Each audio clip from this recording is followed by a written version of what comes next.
Hello, my name is Scagliotti-Bull, and before I continue this presentation, I'd like you all to think about something. What do you believe to be the most effective form of argument?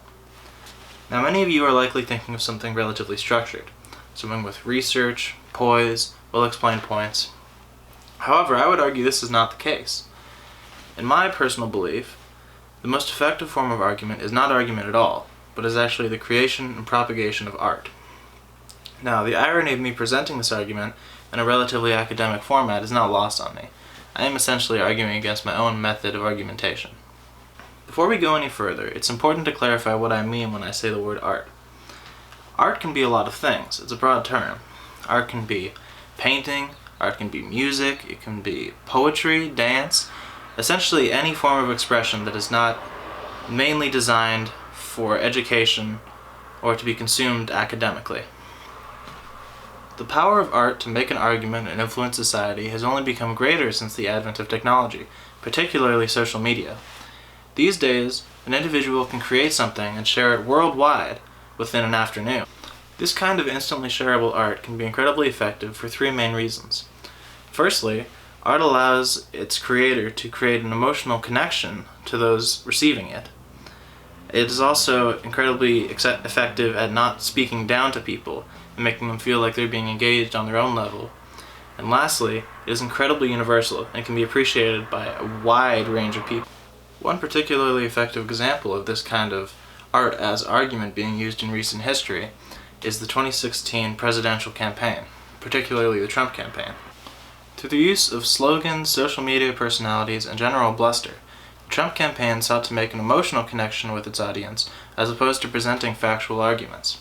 For one, Trump would often present things which in truth were incredibly general and vague, and use them to create a personal connection with his audience, fostering feelings of fear and shame about the current state of the U.S., and offering hope and safety if he were to be elected. Using this kind of emotional roller coaster, he was able to create an impact on people that lasted with them long after his rallies. And in most cases, when people are asked why they were voting for him, it had more to do with him as a human being and the way that he spoke to them than any policy that he had ever talked about. In fact, it could be argued that Trump's campaign bore a resemblance more to a stand-up comedian than an actual politician speaking to his people. Another strong point of the Trump campaign was its attempt to make Trump appear relatable and like an everyman. This is another very important aspect of art. Art can be seen as incredibly relatable, as it can be made by anyone and spread by anyone else. The reason that this is important is because people hate to be talked down to. Think about this yourself. Has anybody ever made a more compelling argument after they made you feel small or ignorant? Most likely not. Most likely, I would actually argue that if somebody made you feel small, your walls are raised even higher and you were less receptive to what they were trying to tell you.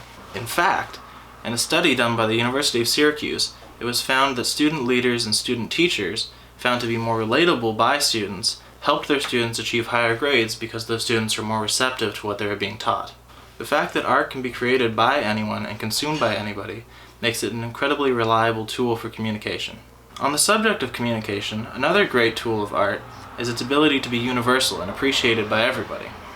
For as long as there have been tools, there has been art, indicating that humans are intrinsically receptive to art and its power.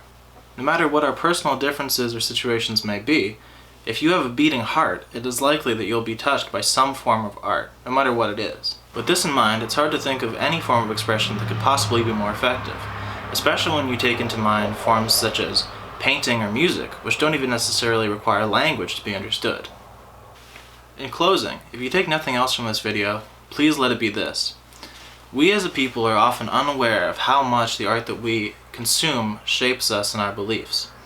This is not always a bad thing, but it's important to keep in mind the way that the art we consume affects us, and the people behind that art. Additionally, if you ever intend to create a message of your own, it's important to think about how you might use art to make that message more impactful and make it stick with your audience longer. To make a very long story short, art is the most effective form of communication and argument. And finally, consider one more thing for me. Regardless of how you may or may not have felt about this video, do you think that it could have been more effective if I had approached this in some other way?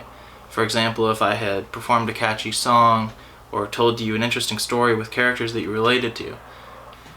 Do you think that would have been more impactful in getting this message through to you? And do you think that would have made a greater impact on you? If so, then my point is made. Thank you. I have been Julian Scagliotti-Bull, and this is my presentation.